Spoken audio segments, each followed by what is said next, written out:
அன்பே சிவம் மனமே குரு என்றுணர்த்திய குருவே போற்றி. சொல்லுமா சுவாமி, இப்போ வழிபாடு தியானம் செய்யறதால நம்மளுடைய துன்பங்களை நீக்கிக் கொள்ள முடியுமா? முடியாதுமா. ஏன்னா வழிபாடும் தியானம்ன்றது உன்னுடைய மன அமைதிக்கு செய்கிற, அது உன்னுடைய துன்பத்தை நீக்காது. துன்பம்ன்றதும் இன்பம்ன்றதும் எங்கேருந்து எழுது? உன் மனசுலேருந்து தானே எழுது, வெளியேருந்து வரல. அப்போது இந்த இன்பம் துன்பம்ன்றது தனிப்பட்ட விஷயம். ஆனால் மன அமைதி வேணுன்றதுக்கு தான் வழிபாடு தியானங்கள்லாம் இருக்குது. அதனால் துன்பத்தை நீக்க முடியும்னா உலகத்தில் யாருமே துன்பப்பட மாட்டான். எல்லாருமே அதை வழிபாடும் தியானமும் பண்ணி அந்த துன்பத்தை நீப்பான். இப்போ உங்களுக்கு ஒரு 10,000 ரூபாய் வேணும், இருந்தால் தான் உங்கள் பிரச்சனை தீரும். அப்போது சரி, எனக்கு 10,000 ரூபாய் வேணுங்க, எனக்கு இப்போ துன்பமான சூழ்நிலை, நான் தியானம் பண்ணுறேன்னா 10,000 ரூபாய் கடவுளை கொடுக்க போகிறாரு? யாரும் கொடுக்க போகிறது. அதனால் வழிபாடு தியானம்ன்றது உன் மன அமைதிக்காக பண்ணுறதை தவிர உன் துன்பத்தை நீக்காது. உன் துன்பத்தை நீக்கிறதுக்கு உன் அறிவை பயன்படுத்திக்கணுமே தவிர தியானமும் வழிபாடும் பயன்படாது. ஏன்னா அறிவை பயன்படுத்தி இந்த துன்பம் எதனால் வந்தது, எப்படி வந்தது, இதை எப்படி தீர்க்கலாம், எந்த முறையில் தீர்க்கலான்னு உன் அறிவால் சிந்தித்து அதை தீர்க்கணுமே தவிர தியானத்தாலேயோ இல்லை வழிபாட்டாலேயோ எந்த துன்பமும் எவருக்குமே நீங்காதுமா. இப்போ கிழக்கு திசையை நோக்கி வடக்கு திசையை நோக்கி தியானம் பண்ணணும், பூஜை பண்ணணும்னு சொல்கிறாங்க. இது எதனால் சுவாமி? அவன் மனசுக்கு ஏற்ற மாதிரி சொல்கிறதம்மா. இல்லை வட திசை தெற்கு திசை அப்படின்றது குரு ஒரு திசையிலையும் சீடம் ஒரு திசையிலையும் இருந்து பண்ணுறது முறை. ஆனால் அது கூட ஒன்றும் கட்டாயம் கிடையாது. ஆனால் இந்த வட திசை தென் திசை கிழக்கு திசை மேற்கு திசைன்னு சொல்கிறது அவன் மனம் எதை விரும்புதோ அதுக்கேற்ற மாதிரி போவோம். இப்போ ஒரு மரணம் நடக்குது மனுஷனுக்கு, அது கிழக்கு திசையில் வடக்கு திசையில் தெற்கு திசையிலன்னு தெரியுமா? மரணம் எந்த திசையில் ஒன்றால் நடக்கலாம், மனித வாழ்வு எந்த திசையில் ஒன்றால் நடக்கலாம். அதனால் உன்னுடைய மனம் எதை விரும்புதோ அதுக்கு ஏற்ற மாதிரி திசையில் உட்காரிய தவிர அந்த திசை உனக்கு ஒரு நன்மையும் தீமையும் செய்யாது. ஐயா, இன்னைக்கு யங்ஸ்டர்ஸ்க்கான ஒரு கேள்வி ஐயா.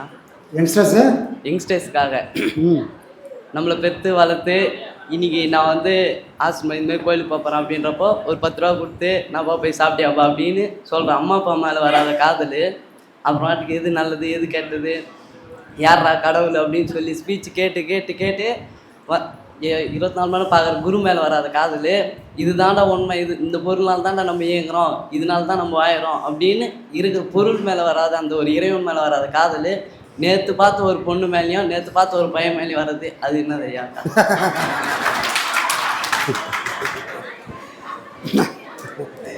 அதெல்லாம் வந்தாதானே நீ ஆளு. வீட்டில் உக்காந்துக்கணும், ரோடில் போட்டு ஒதுக்கணும்னா இதெல்லாம் நடக்கணும்ல, புரியுதா? எப்போ நீ உதவாங்கிறது? இப்படிலாம் நாயா பேய தெரிஞ்சாதானே, அப்போ தானே அறிவு வரும், அப்போ தான் பக்குவம் வரும். இப்போ வீட்டில் 1000 புக்கு இருக்குது.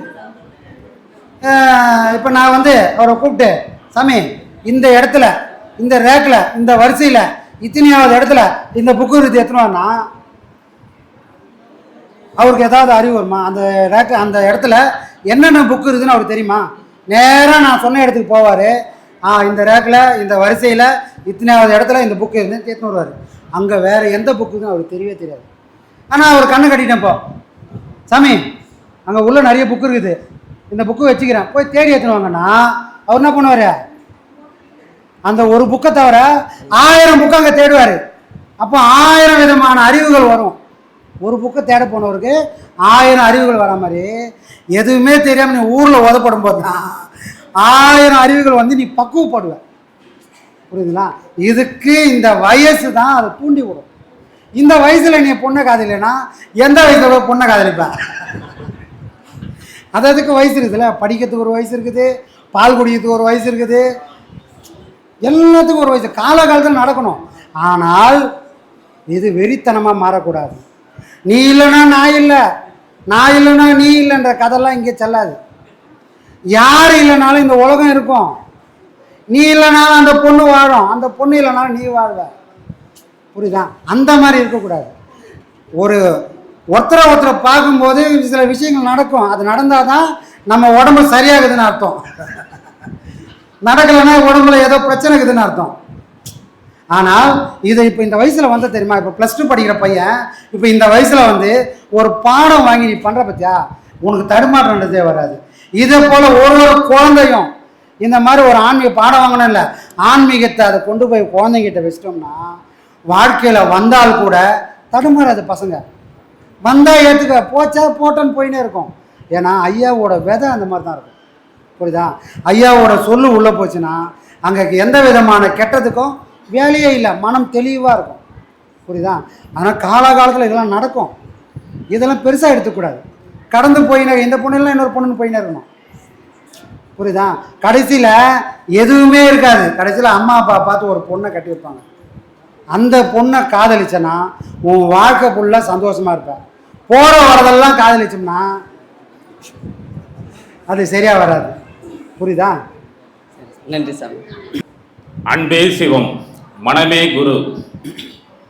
ஓம் குரு பிரம்மா குரு விஷ்ணு குரு மகாதேவ சம்போ நம சிவாய சிவாய நமோம். காரைக்கால்லேருந்து ராஜேந்திரன் சாமி. ஆத்மா வணக்கம் சாமி. ஆத்மா சார். சில கேள்வி கேட்குறதுக்கு ஐயாக்கிட்ட வந்த பிறகு ஒன்றும் அதிகமாக இல்லை. பல கேள்விகளுக்கு விடைய ஐயா சொல்லியிருந்தாலும் அதுக்கு மேலே நீங்கள் விளக்கங்களையும் நீங்களும் இன்னைக்கு சித்ரா பௌர்ணமி, இந்த சித்ரா பௌர்ணமியில் நமக்கு வந்து ஐயா சொல்லியிருக்கிறாரு. இதனுடைய விவரத்தை சொல்லும் போது சூரியனும் சந்திரனும் பூமிக்கு அருகாமையில் வரணும். இன்னைக்கு நாங்கள்லாம் சீடர்கள்லாம் உட்காந்துருக்கோம், எங்களுக்கு சூரியனும் சந்திரமா, நீங்க எங்க அருகாமையில 2 பேரும் இருந்து எங்களுக்கு அருள்மழையில நாங்க நனைஞ்சுக்கிட்டு இருக்கிறோம். காலையில இருந்து இந்த அருள்மழையை கொட்டுறதுக்கு எங்களுக்கு எத்தனை தவம் எத்தனை பிறவில எடுத்திருந்தோம்னா நீங்க ஐயாவுக்கு கிடைச்சிருப்பீங்க, எங்களுக்கு நீங்க கிடைச்சிருப்பீங்க. உங்களை நாங்க எப்படி சாமி உங்களோட நாங்க போட்டிருப்பாரு. எங்கேயோ ஏதோ நல்லது செஞ்சதுனால ஐயாவுக்கு புள்ளியா போகிறது. சந்தோஷம் சாமி, சந்தோஷம். இல்லைன்னா இப்போ எல்லாருக்கும் பிறவி எப்படி வருதுன்னா பாவமும் புண்ணியமும் சேர்ந்தே தான் பிறவி இருக்கிறோம். 2மே இல்லைன்னா பிறவிக்கு வேலையே கிடையாது. அப்போ முழுக்க முழுக்க பாவமே செஞ்சு யாரும் பிறக்கதில்லை, முழுக்க முழுக்க நல்லதே செஞ்சு யாரும் பிறக்கதில்லை. அப்போது எங்கேயோ தவறுகள் செஞ்சதுனால இறைவன் நமக்கு ஒரு பிறவியை கொடுத்துருக்குறான். எங்கேயோ ஏதோ புண்ணியம் பண்ணதுனால இவ்வளோ 1000 உயிர்களுக்கு தவிர்த்து ஐயாவுக்கு பிள்ளையா கொடுக்குற மாதிரி. சாமி, நீங்க இந்த புண்ணியத்தை பத்தி சொல்லும் போது இப்ப 2 நாளைக்கு முன்னாடி ஐயாவுக்கு பிறந்த நாள் இந்த உலகம் உள்ள நம்ம சீடர்கள்லாம் கொண்டாடி இருக்கிறாங்க பாருங்க. அப்ப ஐயா சொல்லியிருப்பாரு, மாடு மனை கூடை கோபுரங்கள் கூட வருவதில்லை, ஓடி இட்ட பிச்சையும் உகுந்து செய்த தர்மமும் சாடி விட்ட குதிரை போல ஓடி தெரியும். உனக்கு வந்து யாரும் அம்மா வர போறதில்ல, அப்பா வர போறதில்ல, மாமன் வர போறதில்ல, மச்சம் வர போறதில்ல, அண்ணன் வர போறதில்ல, தம்பி வர போறது தங்க உன் கூட வரப்போறது ஒன்னு கூட இந்த பாடமும் நீ செஞ்ச தர்மமும் அடுத்த பிறவில தொடர்ந்து இருந்துனா தர்மத்தை பண்ண பண்ண பண்ண மனம் நெகிழ்ந்து உருகும். அந்த நெகிழ்ந்து உருக உருக உருக உள்ளத்துக்குள்ள நமக்கு அருள் பெருகும். அந்த அருள் பெருக பெருக பெருக ஐயாவுடைய பாடம் கைகூடும். ஐயாவுடைய பாடம் கைகூட பிறவி பெரிய அடைய நிலையை நமக்கு ஐயா வாரி வாரி வாரி வழங்கி இருக்கிறாரு. இப்பிறவில என்ன செய்தார் என்று எனக்கு கணக்கில் ஒன்றும் இல்லை. ஆனால் கணக்கில் எடுத்து பார்த்தால் எப்பிறப்பிலோ நான் ஒரு கடுகளவு ஐயாவுக்கு ஏதோ ஒரு அணில் போல இருந்திருந்தவ இந்த பாக்கியத்தை ஐயா எனக்கு இந்த கலையை கொடுத்திருக்கிறாரு. இந்த கலையை எடுத்து என் வாழ்நாள்ல மன வலிமைன்னா கொஞ்சம் நெஞ்சம் கிடையாது. இப்படியாப்பட்ட மன வலிமை உங்கள்கிட்ட இருந்து நாங்க கத்துக்கணும் சாமி. எல்லாத்தையும் தூக்கி போட்டுட்டு ஒரு ரூபா கொடுத்தாலே ஒருத்தங்க பார்த்து பக்கத்துல சொல்லி காட்டிட்டு இருக்கிறதா அவ்வளோத்தையும் அள்ளி கொடுத்துட்டு உட்காந்துருக்கு. தனியா நான் கட்டி காட்டுறேன் பாருங்க, எனக்கு கூட யாரு இருக்கிறா பாருங்க, சீடர்களோட துணையோட நான் செஞ்சு காட்டுறேன் பாருங்க அப்படின்னு எங்களுக்கு ஊக்கத்தை கொடுத்ததும் அப்படியே பாக்கெட் இருந்து பணத்தை எடுத்து வச்சுக்கிட்டேன். அங்க கொடுக்கணும் இங்க ஓடி வர துடிச்சேன். அப்படியே முதல்ல நான் தான் கொடுக்கணும்னு துடிச்சேன் சாமி.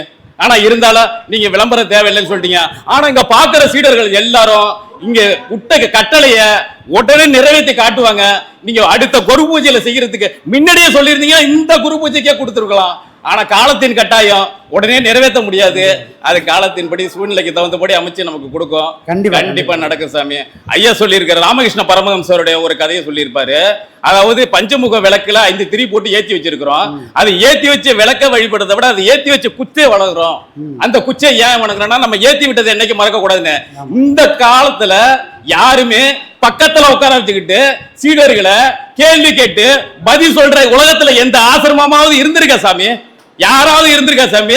வாடா என்கிட்ட உன் சந்தேகம் என்னடா, முதல்ல மனக்குழப்பத்தை தீர்த்துடுறா, அப்புறமெல்லாம் பாத்துக்கலாம். எதுவா இருந்தாலும் முதல்ல சந்தேகத்தை போக்கிட்டு அதுக்கப்புறம் பாத்தீங்கன்னா பாடத்தை கை கொடுத்து வாழ்க்கையை வாழ்றதுக்கு எந்த குழப்பம் வந்தாலும் கோட கடவுள் இருக்கிறான்டா, எனக்கு குருநாதர் என் கையில இருக்கிறாரா, எதுக்குடா எனக்கு பயம்? இந்த வாழ்க்கையில என்ன எடுத்துட்டு போற, என்ன எடுத்துட்டு வந்தா, இந்த பாடத்தை மட்டும் நீ கையில எடுத்துட்டு போ, உன் வாழ்க்கை பிறவி பெருநிலை அடையும் சொல்லி ஐயா சொல்லி இருக்கிறார் சாமி.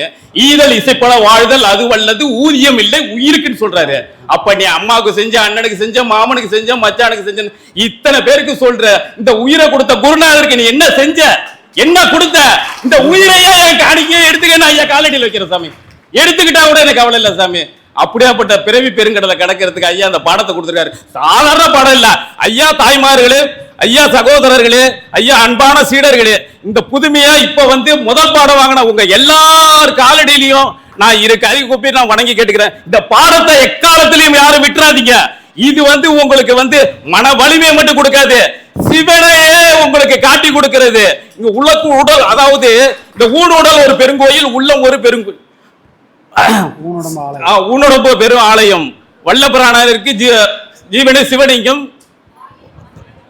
ஆமா, அது சொல்லியிருப்பாரு ஐயா திருமூலர் மந்திரத்தை. அதனால நமக்கு எல்லாத்தையும் இந்த பாடத்துடைய நமக்கு சூட்சம் எல்லாத்தையும் ஐயா உணர்த்திட்டாரு. நாம தான் அதுல இருந்து கடந்து போகணும் ஒழிஞ்சு ஐயா நமக்கு படிப்படியா வழிகாட்டிட்டு அவரு போய் பேரானந்தத்துல உட்காந்துக்கிட்டு என்னடா செஞ்சுட்டு இருக்கிறீங்க எல்லா சீடர்களுக்கு திருவிளையாடலை நடத்திட்டு இருக்கிறாரு. நல்லவனையும் பார்த்துட்டு இருக்கிறாரு, கெட்டவனையும் பார்த்துட்டு இருக்கிறாரு. உங்க வழியில ஒரு செயலையும் செய்ய காத்துட்டு இருக்கிறாரு இந்த உலகத்துல. அதை நடத்தி காட்டுறதுக்கான நாள நீங்க சொன்ன உடனே அப்ப அந்த பட்டினத்தாரோட பாடல் பற்றாது செம்மதியில் பாலூர உண்டு எட்டாத பேரின்பம் என்ன விழுங்கியதுன்னு இங்க உழுந்துட்ட சாமி. தேனை தொட்டு நக்கல, தேனுக்குள்ளே நாங்க உழுந்து எல்லா சீடர்களும் திளைச்சுமே கிடக்கிற சாமி.